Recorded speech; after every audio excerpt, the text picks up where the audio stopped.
ದರ್ಶನನ್ನ ಬೇಗ ಬಿಡುಗಡೆ ಮಾಡಿಸುವಂತ ನಿಟ್ಟಿನಲ್ಲಿ ವಿಜಯಲಕ್ಷ್ಮಿ ಅವರು ಕಾನೂನು ಹೋರಾಟವನ್ನ ಮಾಡ್ತಾ ಇರುವಂತದ್ದು. ಬಿಕಾಸ್ ಇನ್ನು ಚಾರ್ಜ್ ಶೀಟ್ ಅನ್ನ ಸಲ್ಲಿಕೆ ಮಾಡಿಲ್ಲ. ಚಾರ್ಜ್ ಶೀಟ್ ಸಲ್ಲಿಕೆ ಆದ ಬಳಿಕ ಜಾಮೀನು ಅರ್ಜಿಯನ್ನ ಸಲ್ಲಿಸಲಾಗುತ್ತೆ. ಅದಾದ್ಮೇಲೆ ಏನೇನೆಲ್ಲ ಮಾಡಬೇಕು ಅನ್ನುವಂಥದ್ರ ಬಗ್ಗೆ ಎಲ್ಲರ ಹತ್ರನೂ ಕೂಡ ಅವರು ಚರ್ಚೆ ಮಾಡ್ತಾನೆ ಇದ್ದಾರೆ. ಇವತ್ತು ಉಪಮುಖ್ಯಮಂತ್ರಿ ಡಿ.ಕೆ. ಶಿವಕುಮಾರ್ ಅವರನ್ನ ಭೇಟಿಯಾಗಿದ್ರು ವಿಜಯಲಕ್ಷ್ಮಿ ಅವರು. ಉಪಮುಖ್ಯಮಂತ್ರಿ ಡಿ.ಕೆ. ಶಿವಕುಮಾರ್ ಅವರನ್ನ ಭೇಟಿಯಾಗಿ ಚರ್ಚೆ ಮಾಡಿದ್ದಾರೆ. ಬರೀ ವಿಜಯಲಕ್ಷ್ಮಿ ಅವರು ಮಾತ್ರ ಇರಲಿಲ್ಲ ಈ ಸಂದರ್ಭದಲ್ಲಿ. ದರ್ಶನ್ ಅವರ ಸಹೋದರ ದಿನಕರ್ ಇದ್ರು, ಹಾಗೆ ಡೈರೆಕ್ಟರ್ ಪ್ರೇಮ್ ಅವರು ಕೂಡ ಇದ್ರು. ಸದಾಶಿವನಗರ ನಿವಾಸದಲ್ಲಿ ಭೇಟಿಯಾಗಿ ಚರ್ಚೆಯನ್ನ ಮಾಡಲಾಗಿದೆ. ಕಾನೂನು ಹೋರಾಟಕ್ಕೆ ಸಲಹೆಯನ್ನ ಕೇಳಿದ್ದಾರೆ ವಿಜಯಲಕ್ಷ್ಮಿ ಅವರು. ಕಾನೂನು ಹೋರಾಟ ಅಂದ್ರೆ ಆಕ್ಚುಲಿ ಈಗ ಡಿ.ಕೆ. ಶಿವಕುಮಾರ್ ಅವರು ಕೂಡ ತುಂಬಾ ಎಕ್ಸ್ಪೀರಿಯನ್ಸ್ ಈ ವಿಚಾರದಲ್ಲಿ. ಅವರು ಜೈಲಲ್ಲಿದ್ದಂಥವ್ರು, ಈಗ ಒಳ್ಳೊಳ್ಳೆ ಲಾಯರ್ಸ್ಗಳು ಕೂಡ ಗೊತ್ತು. ಯಾರನ್ನ ಇಟ್ಟರೆ ಸೂಕ್ತ, ಇಂಥ ಪ್ರಕರಣವನ್ನ ಯಾರು ತುಂಬಾ ಚೆನ್ನಾಗಿ ನಿಭಾಯಿಸ್ತಾರೆ, ಜಾಮೀನನ್ನ ಕೊಡಿಸ್ತಾರೆ ಅನ್ನುವಂಥದ್ರ ಬಗ್ಗೆ ಚರ್ಚೆಯನ್ನು ಮಾಡಲಾಗಿದೆ. ಅದರ ಜೊತೆಗೆ ಒಂದು ಎಕ್ಸ್ಪೆಕ್ಟೇಷನ್ ಇರುವಂಥದ್ದು ಅಂದರೆ ಅವರಿಗೆ ಸ್ವಲ್ಪ ಸಾಫ್ಟ್ ಆಗಬೇಕು ಸರ್ಕಾರ, ಸ್ವಲ್ಪ ಪೊಲೀಸ್ ಇಲಾಖೆ ಮುಖಾಂತರನೂ ಕೂಡ ಸಾಫ್ಟ್ ಮಾಡುವಂಥ ಕೆಲಸ ಮಾಡಬೇಕಾ ಅನ್ನುವಂಥದ್ರ ಬಗ್ಗೆ ಏನಾದರೂ ಚರ್ಚೆ ಆಗಿದೆಯಾ ಗೊತ್ತಿಲ್ಲ.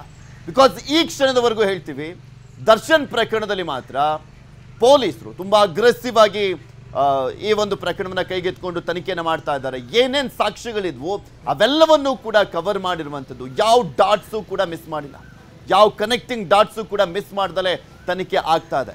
ಈಗ ವಿಜಯಲಕ್ಷ್ಮಿ ಅವರು ಉಪಮುಖ್ಯಮಂತ್ರಿಗಳನ್ನ ಭೇಟಿಯಾಗಿರುವಂಥದ್ದು. ಸೊ ಆ ಕಾರಣಕ್ಕೋಸ್ಕರ ಕುತೂಹಲ ಕೆಡೆ ಮಾಡಿಕೊಟ್ಟಿದೆ. ಒಂದು, ಈ ಹಿಂದೆ ಸ್ಪೆಷಲ್ ಪಬ್ಲಿಕ್ ಪ್ರಾಸಿಕ್ಯೂಟರ್ ಈಗ ಇರುವಂಥವ್ರನ್ನ ಚೇಂಜ್ ಮಾಡಬೇಕು ಅನ್ನುವಂಥ ನಿಟ್ಟಿನಲ್ಲಿ ಸಾಕಷ್ಟು ಕೂಗೆದ್ದಿತ್ತು. ಅಂದರೆ ಕೆಲವು ಸಚಿವರುಗಳು ಒತ್ತಡವನ್ನು ಹಾಕ್ತಾ ಇದ್ರು ಚೇಂಜ್ ಮಾಡಬೇಕು ಅನ್ನುವಂಥ ನಿಟ್ಟಿನಲ್ಲಿ. ಆದರೆ ಇಲ್ಲ, ನಾವು ಚೇಂಜ್ ಮಾಡಲ್ಲ ಅನ್ನುವಂಥದ್ರ ಬಗ್ಗೆ ನಂತರ ಸ್ಪಷ್ಟನೆಯನ್ನು ಕೂಡ ಕೊಡಲಾಯಿತು. ಈಗ ಆ ವಿಚಾರದ ಬಗ್ಗೆ ಏನಾದರೂ ನಿಜಕ್ಕೂ ಚರ್ಚೆ ಆಗಿದೆಯಾ? ಆಮೇಲೆ ಜೈಲೂಟದ ವಿಚಾರಕ್ಕೆ ಸಂಬಂಧಪಟ್ಟಂತೆ ನಾಳೆ ಆದೇಶ ಬರಲಿರುವಂಥದ್ದು. ಅಂದರೆ ಜೈಲಧಿಕಾರಿಗಳು ಸ್ವಲ್ಪ ಏನಾದರೂ ಈ ವಿಚಾರದಲ್ಲಿ ದರ್ಶನ್ಗೆ ಹೆಚ್ಚು ಕಮ್ಮಿ ಆಗಿದೆ ಅಂತ ಒಂದು ಲೈನ್ ಉಲ್ಲೇಖ ಮಾಡಿದ್ರು ಕೂಡ ಮನೆ ಊಟ ಸಿಕ್ಬಿಡುತ್ತೆ ದರ್ಶನ್ಗೆ. ಸೊ ಆ ವಿಚಾರದ್ದು ಏನಾದರೂ ಚರ್ಚೆ ಆಗಿದೆಯಾ ಗೊತ್ತಿಲ್ಲ. ಒಟ್ಟಿನಲ್ಲಿ ಹೋಗಿ 1.5 ಗಂಟೆಗಳ ಕಾಲ ಚರ್ಚೆ ಮಾಡಿದ್ರು. 5 ನಿಮಿಷ 10 ನಿಮಿಷ ಅಲ್ಲ, 1.5 ಗಂಟೆಗಳ ಕಾಲ ಚರ್ಚೆ ಮಾಡಿದ್ದಾರೆ. ಇದೇ ಈಗ ಸಾಕಷ್ಟು ಕುತೂಹಲ ಕೆಡೆ ಮಾಡಿಕೊಟ್ಟಿರುವಂಥದ್ದು. ಏನೇನು ಚರ್ಚೆ ಆಯಿತು, ಯಾವೆಲ್ಲ ವಿಚಾರಗಳು ಅಲ್ಲಿ ಬಂದಿದ್ವು ಚರ್ಚೆಗೆ ಅಂತ.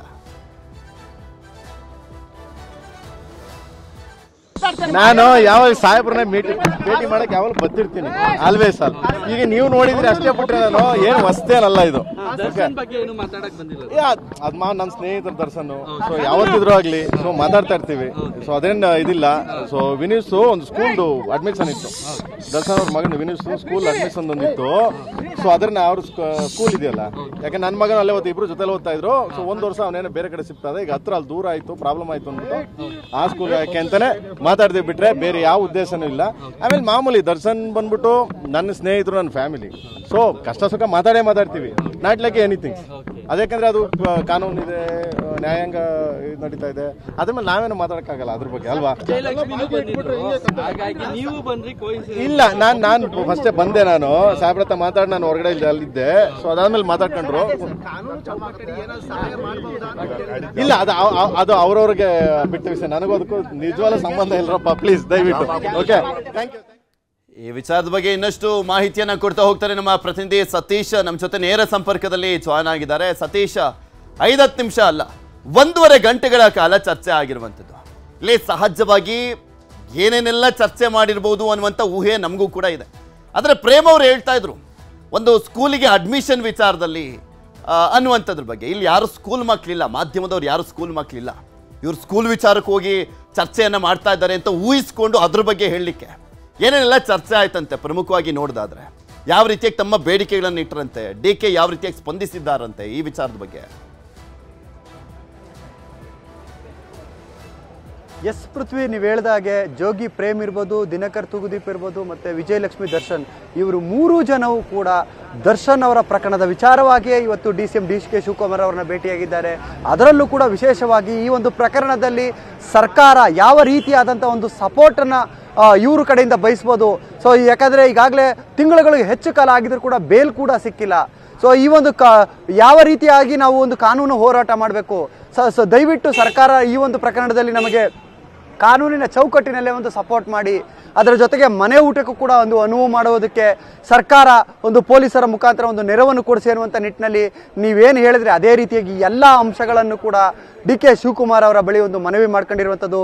ಸೊ ಅವರು ಕೂಡ ಪೂರಕವಾಗಿ ಒಂದು ಸ್ಪಂದಿಸಿದ್ದಾರೆ ಅನ್ನುವಂಥ ವಿಚಾರ ಇರುವಂಥದ್ದು. ಆದರೆ ಏನಂತಂದರೆ ಈ ಒಂದು ಪ್ರಕರಣ ಕೋರ್ಟ್ನಲ್ಲಿರುವ ಕಾರಣ ಸೊ ನಾವು ಏನೇ ಮಾಡೋದಿದ್ರು ಕೂಡ ಕಾನೂನು ಚೌಕಟ್ಟಿನಲ್ಲಿ ನಾವು ಯಾವ ರೀತಿಯಾಗಿ ನಿಮಗೆ ಸಪೋರ್ಟ್ ಮಾಡ್ಬೋದು, ಖಂಡಿತವಾಗ್ಲೂ ಕೂಡ ಆ ಒಂದು ಕಾನೂನಿನ ಚೌಕಟ್ಟಿನಲ್ಲಿ ನಾವು ನಿಮಗೆ ಸಪೋರ್ಟ್ ಮಾಡ್ತೀವಿ ಅನ್ನುವಂಥ ಒಂದು ಭರವಸೆಯನ್ನು ಕೂಡ ಡಿ.ಕೆ. ಶಿವಕುಮಾರ್ ಅವರು ಕೊಟ್ಟಿದ್ದಾರೆ. ಸೊ ನೀವಾಗಲೇ ಹೇಳಿದಾಗೆ ತುಂಬ ಗೌಪ್ಯವಾದಂಥ ಒಂದು ಸಭೆ ಅಂತ ಅನ್ಬೋದು. ಸೊ ಒಂದು ಫೋಟೋ ಕೂಡ ತೆಗೆಯೋದಕ್ಕೂ ಯಾರಿಗೂ ಕೂಡ ಅನುವು ಮಾಡಿಕೊಟ್ಟಿಲ್ಲ. ಅದರ ಜೊತೆಗೆ 2 ದಿನಗಳ ಹಿಂದೆಯೇ ಕೂಡ ಈ ಒಂದು ಬಳಗ ಏನಂದರೆ ದರ್ಶನ್ ಅವರ ಪತ್ನಿ ಜೋಗಿ ಪ್ರೇಮ್, ದಿನಕರ್ ತೂಗ್ದೀಪ್ ಅವರು ಕೂಡ ಗೌಪ್ಯವಾಗಿ CM ಸಿದ್ದರಾಮಯ್ಯ ಅವರನ್ನು ಕೂಡ ಭೇಟಿ ಮಾಡಿದ್ದಾರೆ ಅನ್ನುವಂಥ ವಿಚಾರ ಇದೆ.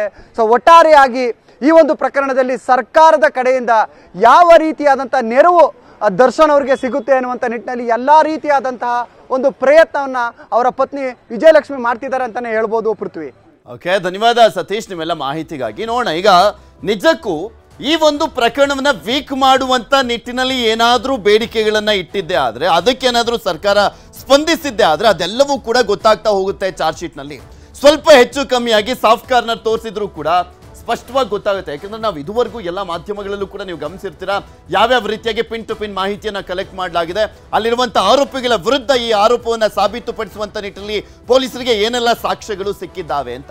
ಸ್ವಲ್ಪ ಹೆಚ್ಚು ಕಮ್ಮಿಯಾಗಿ ಕೆಲವರನ್ನ ಸೇಫ್ ಮಾಡಿದ್ರೆ ಅದನ್ನು ಕೂಡ ನೆಕ್ಸ್ಟ್ ತೋರಿಸ್ತಾ ಹೋಗ್ತೀವಿ, ಏನೇನು ಆಗಿದೆ, ಯಾವ ಪ್ರೆಷರ್ ಇಂದ ಇಲ್ಲಿ ವೀಕ್ ಆಗಿದೆ ಈ ಪ್ರಕರಣ ಅನ್ನುವಂಥದ್ದು. ನೋಡೋಣ, ಚಾರ್ಜ್ ಶೀಟ್ ಸಲ್ಲಿಕೆ ಆದಂತಹ ಸಂದರ್ಭದಲ್ಲಿ ಗೊತ್ತಾಗ್ತಾ ಹೋಗುತ್ತೆ. ಇನ್ನ ಜೈಲಿನಲ್ಲಿ ಹೇಗಿದ್ದಾರೆ ನಟ ದರ್ಶನ್ ಅವರು, ಅವರ ಜೀವನ ಯಾವ ರೀತಿಯಾಗಿ ನಡೀತಾ ಇದೆ ಜೈಲಿನಲ್ಲಿ, ದರ್ಶನ್ ಭೇಟಿಯಾದಂತ ಆ 12 ನಿಮಿಷ ಹೇಗಿತ್ತು, ಯಾರು ಭೇಟಿಯಾಗಿದ್ರು, ಸಿದ್ಧಾರೂಢ ಅಂತ. ಇವರು ದರ್ಶನ್ ಅಭಿಮಾನಿ ಎಕ್ಸ್ಕ್ಲೂಸಿವ್ ಆಗಿ ಮಾತನಾಡಿದ್ದಾರೆ ನ್ಯೂಸ್ 18 ಜೊತೆ. ಅವರು ಜೈಲಲ್ಲಿ ಇದ್ದಂಥವ್ರು, ಸುಮಾರು 20 ವರ್ಷಕ್ಕೂ ಹೆಚ್ಚಿನ ಕಾಲ ಜೈಲಲ್ಲೇ ಇದ್ದಂಥವ್ರು ಸಿದ್ಧಾರೂಢ. ಪರ್ಮಿಷನ್ ಕೇಳಿದ್ದಾರೆ, ಸರ್ ಹೋಗಿ ದರ್ಶನ್ನ ಭೇಟಿ ಆಗ್ತೀನಿ, ಸನ್ನಡತೆ ಆಧಾರದ ಮೇಲೆ ನಾನು ಹೊರಗಡೆ ಹೋಗ್ತಾ ಇದ್ದೀನಿ, ಈ ಸಂದರ್ಭದಲ್ಲಿ ಅವ್ರನ್ನ ಮಾತಾಡ್ಸ್ಲಿಕ್ಕೆ ಅವಕಾಶ ಕೊಡಿ ಅಂತ. ಅಲ್ಲಿ ಹೋಗ್ಬಿಟ್ಟು ಜೈಲಧಿಕಾರಿಗಳು ಕೇಳಿದ್ರಂತೆ ದರ್ಶನ್, ಹಿಂಗೊಬ್ರು ಬಂದಿದ್ದಾರೆ ಮಾತನಾಡ್ತಾರಂತೆ ನಿಮ್ಮ ಜೊತೆ, ಅವರು ಸನ್ನಡತೆ ಆಧಾರದ ಮೇಲೆ ಹೊರಗಡೆ ಹೋಗ್ತಾ ಇದ್ದಾರೆ, ನಿಮ್ಮನ್ನು ಮಾತನಾಡಿಸ್ಬೇಕು ಅನ್ನುವಂಥ ಆಸೆ ಅಂತೆ. ಓಕೆ ಸರಿ ಸರ್, 1 ಮಿನಿಟ್ ಯೋಚನೆ ಮಾಡಿದ್ರೆ ಓಕೆ ಕಳಿಸಿ ಅಂತ ಹೇಳಿದಾಗ ದರ್ಶನ್ ಮಾತನಾಡಿದ್ದಾರೆ 12 ನಿಮಿಷಗಳ ಕಾಲ. ಸಿದ್ಧಾರೂಢ ಅವರ ಜೊತೆಲಿ ಮಾತನಾಡಿರುವಂತೆ. ಚಿತ್ರದುರ್ಗ ಮೂಲದ ಅಭಿಮಾನಿ ಸಿದ್ಧಾರೂಢ ಸನ್ನಡತೆ ಮೇಲೆ ರಿಲೀಸ್ಗೂ ಮುನ್ನ ಭೇಟಿ ಮಾಡಿ ಚರ್ಚೆ ಮಾಡಿದ್ರು. ಈ ಸಂದರ್ಭದಲ್ಲಿ ದರ್ಶನ್ ಕಣ್ಣೀರನ್ನು ಹಾಕಿದ್ದಾರೆ, ಪಶ್ಚಾತ್ತಾಪ ಪಟ್ಟಿದ್ದಾರೆ, ಭಾವುಕರಾಗಿದ್ದಾರೆ, ತಮ್ಮ ಪಾಪ ಪ್ರಜ್ಞೆ ಕಾಡಿದೆ, ಸ್ವಾಮಿ ಕುಟುಂಬಕ್ಕೆ ಕ್ಷಮೆಯನ್ನ ಕೂಡ ಕೇಳಿದ್ದಾರೆ ದರ್ಶನ್. ಆಧ್ಯಾತ್ಮ ಪುಸ್ತಕಗಳನ್ನ ಓದ್ತಾ ಇದ್ದಾರಂತೆ ದರ್ಶನ್. ಯೋಗ ಧ್ಯಾನ ಓದು ಇದೇ ಈಗ ಜೀವನ. ಯಾಕಂದ್ರೆ 4 ಗೋಡೆ ಮಧ್ಯೆ ಇನ್ನೇನ್ ಮಾಡ್ಲಿಕ್ಕಾಗುತ್ತೆ, ಯೋಗ ಮಾಡಬೇಕು, ಧ್ಯಾನ ಮಾಡಬೇಕು, ಇಲ್ಲ ಪುಸ್ತಕ ಓದಬೇಕು, ಅದನ್ನ ಬಿಟ್ಟು ಇನ್ನೇನು ಮಾಡ್ಲಿಕ್ಕಾಗೋದಿಲ್ಲ. ಪಂಜರದ ಒಳಗಿರುವಂತ ಗಿಳಿ ಈಗ, ಸೊ ಗಿಳಿ ಹೆಂಗೆ ಪಂಜರದ ಒಳಗಿದ್ದಾಗ ಏನು ಮಾಡ್ಲಿಕ್ಕಾಗೋದಿಲ್ಲ, ಹಾರಾಟ ಆಗಕ್ಕಾಗಲ್ಲ. ಸೊ ಹೀಗಾಗಿ ಹಾರಾಡಕ್ಕಾಗಲ್ಲ, ಅಲ್ಲಿ ಏನಿರುತ್ತೆ ಅದನ್ನೇ ಮಾಡಬೇಕು. ಇನ್ನ ಸಿದ್ಧಾರೂಢ ಅವರನ್ನ ನಮ್ಮ ಪ್ರತಿನಿಧಿ ಮಂಜುನಾಥ್ ಮಾತನಾಡಿಸಿದ್ದಾರೆ. ಈ ಸಂದರ್ಭದಲ್ಲಿ ಸಿದ್ಧಾರೂಢ ಅವರು ಏನ್ ಹೇಳಿದ್ರು, ದರ್ಶನ್ ಜೊತೆ ಏನ್ ಮಾತನಾಡಿದ್ರಂತೆ ಕೇಳ್ಕೊಂಬರೋಣ ಅವರ ಮಾತುಗಳಲ್ಲಿ. ದರ್ಶನ್ ಅವರನ್ನ ಪರಪ್ನ ಅಗ್ರಹಾರ ಜೈಲಿನಲ್ಲಿ ಕೊಲೆ ಪ್ರಕರಣದಲ್ಲಿ ಜೈಲು ಸೇರಿದಂತಹ ಚಿತ್ರದುರ್ಗದ ಸಿದ್ಧಾರೂಢ ಅವರು ಕೂಡ ಅಷ್ಟೇ ಸುಮಾರು 12 ನಿಮಿಷಗಳ ಕಾಲ ಮಾತನಾಡಿದ್ದೀನಿ ಅನ್ನುವಂಥದ್ದನ್ನು ಹೇಳ್ತಿದ್ದಾರೆ. ಹಾಗಾದ್ರೆ ದರ್ಶನ್ ಅವರ ಸದ್ಯದ ಪರಿಸ್ಥಿತಿಯಲ್ಲಿ ಹೇಗಿದೆ ಅನ್ನುವಂಥದ್ರ ಬಗ್ಗೆ ನೇರವಾಗಿ ಮಾತನಾಡಲು ಸಿದ್ಧಾರೂಢ ಅವರಿಗೆ ನಮ್ಮ ಜೊತೆ ಇದ್ರೆ. ಪಕ್ಕ ಅಭಿಮಾನಿ, ನಿಮ್ಮನ್ನು ಭೇಟಿ ಮಾಡಬೇಕು, ಜೈಲಿಂದ ಈಗ ಸನ್ನಡತೆ ಮೇಲೆ ಹೊರಗಡೆ ಹೋಗ್ತಿದ್ರೆ ಅಂತ, ಅದಕ್ಕೆ ದರ್ಶನ್ ಒಪ್ಕೊಂಡ್ರೆ? ಸರ್, 2ನೇ ತಾಟ್ ಯೋಚನೆ ಮಾಡಿಲ್ಲ ಸರ್. ಅವರು ಅಭಿಮಾನಿಗಳಿಗೆ ಎಷ್ಟು ಗೌರವ ಕೊಡ್ತಾರೆ ಅಂದ್ರೆ ಅದೊಂದು ಸನ್ನಿವೇಶ ಸಾಕು ಸರ್. ಅವರು ಅಧಿಕಾರಿಗಳು ಹೇಳ್ತಾರೆ, ದರ್ಶನ್ ಅವರೇ ಇಲ್ಲಿ ಯಾರೋ ನಿಮ್ಮ ಅಭಿಮಾನಿ ಅಂತೆ, ನಿಮ್ಮ ದೊಡ್ಡ ಅಭಿಮಾನಿ ಅಂತೆ, ಭೇಟಿ ಮಾಡಕ್ಕೆ ಬಂದಿದ್ದಾರೆ, ಅವಕಾಶ ಕೊಡ್ತೀರಂದ್ರೆ ಸರ್ ಆ ಮಾತು ಹೊರಗೆ ಬಂದ ತಕ್ಷಣ ಕಳಿಸ್ಕೊಡಿ ಅಂತಾರೆ ಅವರು. ನಾಳೆ ಬಿಡುಗಡೆ ಆಗ್ತಾರೆ, ಇವರು ಸನ್ನಡತೆ ಆದ ಬಿಡುಗಡೆ ಆಗ್ತಾರೆ, ಹಾಗಾಗಿ ನಿಮ್ಮನ್ನು ಭೇಟಿ ಮಾಡಿ ಹೋಗ್ಬೇಕಂತ ಆಟ ಹಿಡ್ಕೊಂಡು ಕೂತಿದ್ದಾರೆ, ಭೇಟಿ ಮಾಡ್ತೀರಾ ಅಂತ ಕೇಳ್ತಾರೆ. ಸೆಕೆಂಡ್ನೇ ತಾಟೇ ಯೋಚನೆ ಮಾಡಲ್ಲ ಸರ್ ಅವರು. ಅಭಿಮಾನಿಗಳಿಗೆ ಎಷ್ಟು ಗೌರವ ಕೊಡ್ತಾರೆ ಅನ್ನೋಕ್ಕೆ. ಮೊದಲು ಹೋಗಿದ ತಕ್ಷಣ ನೀವು ದರ್ಶನ್ ಅವ್ರ ಜೊತೆ ಮಾತನಾಡಿದ ಮೊದಲನೇ ಮಾತು ಯಾವುದು? ಹೋದ ತಕ್ಷಣ ಅವ್ರು ಥ್ಯಾಂಕ್ಸ್ ಕೊಡ್ತಾರೆ. ಅವರು ಥ್ಯಾಂಕ್ಸ್ ಕೊಟ್ಟು ತಪ್ಕೊಳ್ತಾರೆ. ತಪ್ಕೊಂಡ ತಕ್ಷಣ ಒಳಗೆ ಬಾ ಅಂತಾರೆ ಅವರು ನನ್ನ ಜೊತೆ ಮಾತಾಡಿದ ಮೊದಲನೇ ಮಾತು ಒಳಗೆ ಬಾ. ನೀವು ಕಂಡಂಗೆ ಆ ರೂಮ್ನಲ್ಲಿ ಯಾವ್ಯಾವ ಬುಕ್ಸ್ ಇದ್ವು, ಏನೇನಿತ್ತು ಅಂತ? ಸರ್ ಆ ಬುಕ್ಸ್ ಅದು ಅಲ್ಲಿ ನಾನು ನೋಡಿದ್ದ ನನಗೆ ಅವರು ಒಂದು ಸ್ವಲ್ಪ ಕಲೆಕ್ಷನ್ ಮಾಡಿ ಇಟ್ಕೊಂಡಿದ್ದಾರೆ, ಲೈಬ್ರರಿನ ತೊಗೊಂಬಂದು ಅಣ್ಣ ನಾನು ನೋಡಲ್ಲ ಅಂದರೆ ನೋಡು ಅಂತಾರೆ ಅವರು. ನಾನು ಅಲ್ಲಿ ನೋಡಿದಾಗ ಇಸ್ಕಾನ್ ಸಂಸ್ಥೆಯವ್ರದ್ದು ಒಂದು ಭಗವದ್ಗೀತೆ ಇದೆ, ರಾಮಾಯಣ ಇದೆ, ಮಹಾಭಾರತ ಇದೆ, ಆಮೇಲೆ ಯೋಗಿಯ ಆತ್ಮಕಥೆ ಇದೆ, ಆಮೇಲೆ ವಿವೇಕಾನಂದರಿಗೆ ಸಂಬಂಧಪಟ್ಟ ಸಾಕಷ್ಟು ಬುಕ್ಸ್ಗಳನ್ನ ಇಟ್ಕೊಂಡಿದ್ದಾರೆ. ಈ ಥರ ಬುಕ್ಸ್ಗಳು ಇಟ್ಕೊಂಡು ಓದ್ತಾ ಇದ್ದಾರೆ ಸರ್ ಅವರು. ದರ್ಶನ್ ಓದ್ತಾರ ಅಂತ ಬುಕ್ಕು? ಖಂಡಿತ ಓದ್ತಾರೆ ಸರ್. ಯಾಕೆ ಅಂದರೆ ಅಲ್ಲಿ ಟೈಮ್ ಪಾಸ್ ಒಂದು ಆಗಬೇಕಲ್ಲ ಸರ್. ಓಕೆ. ಎಷ್ಟೊತ್ತಂತ ಟಿ ವಿ ನೋಡೋಕೆ ಸಾಧ್ಯ? ಹಂಗಾಗಿ ಓದಲೇಬೇಕು. ಓದ್ತಾರೆ ಕೊಡೋ, ಖಂಡಿತ ಓದ್ತಾರೆ ಅವ್ರು. ಯಾಕೆಂದರೆ ಸುಮ್ಮನೆ ಅಷ್ಟೊಂದು ಬುಕ್ಸ್ ಇಟ್ಕೊಳ್ಳಲ್ಲ ಸರ್.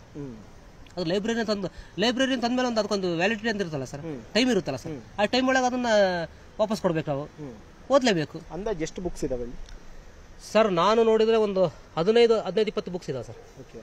ನೀವು ಹೇಳಿದ್ರ ಎಲ್ಲ ಬುಕ್ಸ್ ಓದ್ತೀರಾ ಸರ್ ಅಂತ ಏನಾದರೂ ಕೇಳಿದ್ರ? ಓದ್ಬೇಕಲ್ಲಪ್ಪ ಅಂದರು.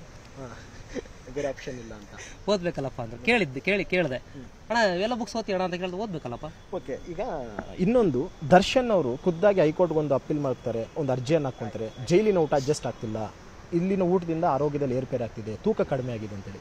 ನೀವು ನೋಡ್ದಂಗೆ ಜೈಲಿನ ಊಟ ಹೆಂಗಿರುತ್ತೆ ಮತ್ತು ದರ್ಶನ್ ತೂಕ ಕಡಿಮೆ ಆಗಿದಾರ?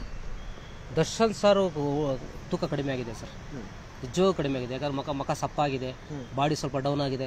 ನಾವು ಕುರುಕ್ಷೇತ್ರ ಸಿನಿಮಾ ನೋಡಿದಾಗ ಅಥವಾ ಕಾಟೇರ ಸಿನಿಮಾ ನೋಡಿದಾಗ ಆ ಅಜಾನುಭಾವ ಈಗಿಲ್ಲ, ಅವರು ಸ್ವಲ್ಪ ಡೌನ್ ಆಗಿದೆ. ಈಗ ಅನ್ಸಿದೆ ನಾನು ಮಾಡಿದ ತಪ್ಪಾಗಿದೆ, ಇನ್ನು ಮುಂದೆ ದರ್ಶನ್ ಹೊರಗಡೆ ಬಂದ ಮೇಲೆ ಬದಲಾಗ್ತಾರೆ ಅನ್ನುವಂಥದ್ದು ನಿಮ್ಗೆ ಅನ್ಸಿದ್ಯಾ? ಸರ್ ಅವ್ರು ತಪ್ಪು ಮಾಡಿದ್ರೆ ಬಿಟ್ಟರೆ ಅದು ನನಗೆ ಗೊತ್ತಿಲ್ಲ, ಅದು ಕಾನೂನು ಡಿಸೈಡ್ ಮಾಡುತ್ತೆ ಸರ್. ಅವ್ರು ಜೈಲಾಗಿ ಯಾವತ್ತು ಕಾಲಿಟ್ರು ಅವತ್ತೇ ಬದಲಾಗಿದೆ ಸರ್.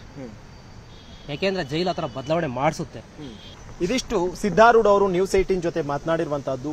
ಇವರು ಬಿಡುಗಡೆ ಆಗುವಂತ ಸಂದರ್ಭದಲ್ಲಿ ನಟ ದರ್ಶನ್ ಅವರು ಇವ್ರ ಹತ್ರ ಮಾತನಾಡಿರುವಂತದ್ದು ಏನು ಅಂತಂದ್ರೆ, ರೇಣುಕಾ ಸ್ವಾಮಿಯ ಕುಟುಂಬದವರಿಗೆ ನಾನು ಕ್ಷಮೆಯನ್ನ ಕೇಳಬೇಕು ಅನ್ನುವಂತ ಮಾತನ್ನ ಹೇಳಿದ್ರೆ ಬಹುತೇಕ ಇದನ್ನು ಕೂಡ ನಾವು ನಿರೀಕ್ಷಣೆ ಮಾಡಬಹುದು. ಕ್ಯಾಮರಾ ಪರ್ಸನ್ ಸುನೀಲ್ ಜೊತೆ ಮಂಜುನಾಥ್, ನ್ಯೂಸ್ 18 ಬೆಂಗಳೂರು.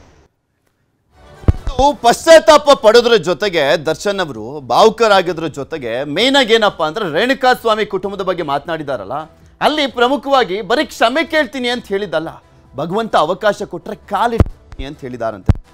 ಹಾಗಾದ್ರೆ ಇನ್ನು ಏನೇನು ಮಾತನಾಡಿದ್ರು ದರ್ಶನ್? ನ್ಯೂಸ್ 18 ಜೊತೆ ಎಕ್ಸ್ಕ್ಲೂಸಿವ್ ಆಗಿ ಮಾತನಾಡಿದ್ದಾರೆ. ನಮ್ಮ ಆಫೀಸಿಗೆ ಬಂದಿದ್ರು ಅವರು, ನಮ್ಮ ಸ್ಟುಡಿಯೋದಲ್ಲಿ ಮಾತನಾಡಿದ್ದಾರೆ. ಏನು ಹೇಳಿದ್ರು ಅನ್ನುವಂಥದ್ದು ತೋರಿಸ್ತೀನಿ. ಒಂದು ಚಿಕ್ಕ ಬ್ರೇಕ್ ತಗೊಂಡು ವಾಪಸ್ ಬರ್ತೀನಿ.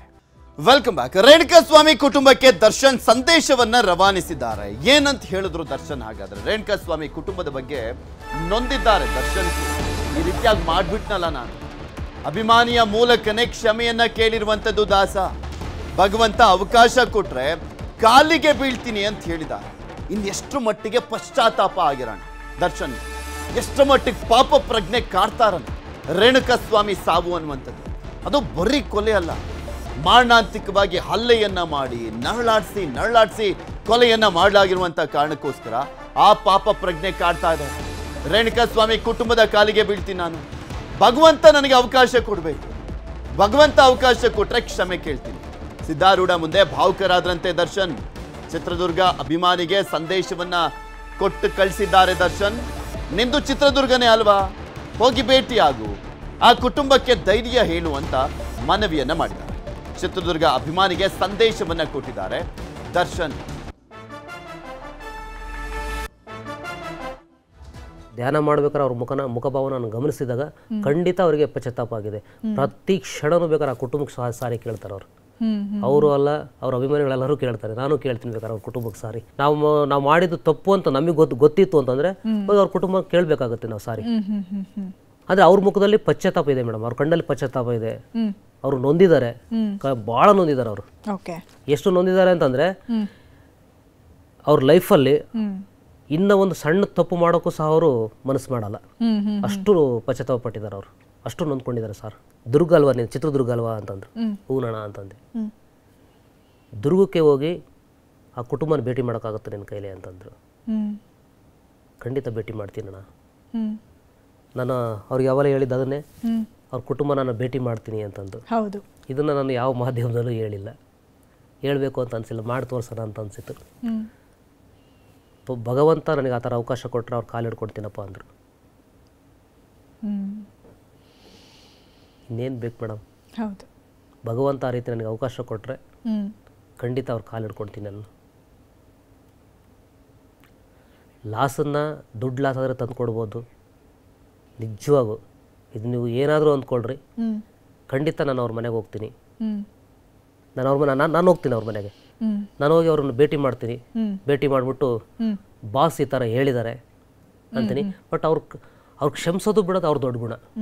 ಭಗವಂತನಿಗೆ ಆ ಥರ ಅವಕಾಶ ಕೊಟ್ಟರೆ ನಾನು ಅವ್ರ ಕಾಲು ಹಿಡ್ಕೊಳ್ತೀನಿ. ಈ ಮಾತು ಅಂದಿದ್ದು ನಿಜ ನನ್ನ ಹತ್ರ. ಏಕೆಂದರೆ ಅಲ್ಲೇ ಗೊತ್ತಾಗುತ್ತೆ ಮೇಡಮ್ ಅವರು ಪಶ್ಚಾತ್ತಾಪ ಪಟ್ಟಿದ್ದಾರೆ. ನಮ್ಮ ಸ್ಕೂಲಲ್ಲೇ ನಾನು ಹಿಂದೆ ಸೀಟ್ ಕೊಟ್ಟಿದ್ದೆ ಅವ್ರ ಮಗುಗೆ. ನಮ್ಮ ಸ್ಕೂಲಲ್ಲೇ ಓದ್ತಾ ಇತ್ತು. ಈಗೇನೋ ಮಗುನ ಬಿಡಿಸ್ಬಿಟ್ಟು ಬೇರೆ ಸ್ಕೂಲ್ ಸೇರಿಸಿದಾರಂತೆ. ಈಗ ವಾಪಸ್ ತಿರ್ಗಾ ನಮ್ಮ ಸ್ಕೂಲೇ ಸೇರಿಸ್ಬೇಕು. ಇನ್ನು 14-15 ವರ್ಷ ಅಂತೆ ವಾಪಸ್ಸು ನಮ್ಮ ಸ್ಕೂಲ್ಗೆ ಸೇರಿಸ್ಬೇಕು ಅಂತ. ನಮ್ಮಲ್ಲಿ ಸೀಟ್ ಏನೋ ಕೇಳಿದ್ದಾರೆ. ನಮ್ಮ ಪ್ರಿನ್ಸಿಪಾಲ್ ಏನೋ ಒಪ್ಪಿಲ್ಲ ಅಂತ ಕಾಣ್ತದೆ. ಅದಕ್ಕೆ ಮಗುನ ವಾಪಸ್ಸು ನಮ್ಮ ಸ್ಕೂಲ್ಗೆ ಸೀಟ್ ಸೇರಿಸ್ಕೊಡಿ ಅಂತ ರಿಕ್ವೆಸ್ಟ್ ಮಾಡೋಕ್ಕೆ ಬಂದಿದ್ದರು. ಅವ್ರು ರಿಕ್ವೆಸ್ಟ್ ಮಾಡಿದ್ದಾರೆ. ನಾನು ಪ್ರಿನ್ಸಿಪಾಲ್ಗೆ ಹೇಳ್ತೀನಿ ಅಂತ ಹೇಳಿದ್ದೀನಿ. ಯಾಕೆಂದರೆ ಅಲ್ಲೆಲ್ಲ ಫಾರ್ಮಾಲಿಟೀಸ್ ಇದೆ, ಎಕ್ಸಾಮಿನೇಷನ್ಸು ಮತ್ತೊಂದು ಎಲ್ಲ. ಸೊ ಅದಕ್ಕೆ ಹೋಗಿ ಪ್ರಿನ್ಸಿಪಾಲ್ ಹತ್ರ ಹೇಳ್ತೀನಿ, ಹೋಗಿ ಭೇಟಿ ಮಾಡಿ ಅಂತ. ಯಾಕೆಂದ್ರೆ ನಾನು ಆ ಸ್ಕೂಲ್ ನೋಡ್ತಾ ಇಲ್ಲ. ಈಗ ನನಗೂ ಟೈಮ್ ಇಲ್ಲ. ನಾನು ಒಂದು 7-8 ವರ್ಷದಿಂದ ಆ ಸ್ಕೂಲ್ ಏನಾಗ್ತಾ ಇದೆ ಅನ್ನೋದೆಲ್ಲ ನಮ್ಮ ಮಕ್ಕಳಿಗೆ ಬಿಟ್ಬಿಟ್ಟಿದ್ದೀನಿ. ಎಲ್ಲ ಅವ್ರು ನೋಡ್ತಾರೆ. ಸೊ ಆ ಪ್ರಿನ್ಸಿಪಾಲ್ಗೆ ಭೇಟಿ ಮಾಡೋಕ್ಕೆ ಹೇಳಿದ್ದೀನಿ ನಾನು. ತಿರ್ಗಿ ಎಕ್ಸಾಮ್ ಬರೀಬೇಕು ಮತ್ತೊಂದು. ಯಾಕೆಂದರೆ 14-15 ವರ್ಷ ಅಂದರೆ ಭಾಳ ಸೆನ್ಸಿಟಿವ್ ಏಜ್ ಅದು. ಸೊ ಹೋಗಿ ನೋಡಮ್ಮ ಅಂತ. ಕೇಸ್ ವಿಚಾರ ಯಾವುದು ಚರ್ಚೆ ಆಗಿಲ್ವಾ ಸರ್? ನಟ ಹೇಳ್ತೀರಾ ನಗರದಲ್ಲಿ ಹೇಳ್ತೀರಾ ಪ್ರಯತ್ನ ಮಾಡ್ತೀವಿ ಅಂತ. ಈಗ ಕೇಸ್ ವಿಚಾರ ಯಾವುದು ಚರ್ಚೆ ಆಗಿಲ್ಲ. ಅದೇ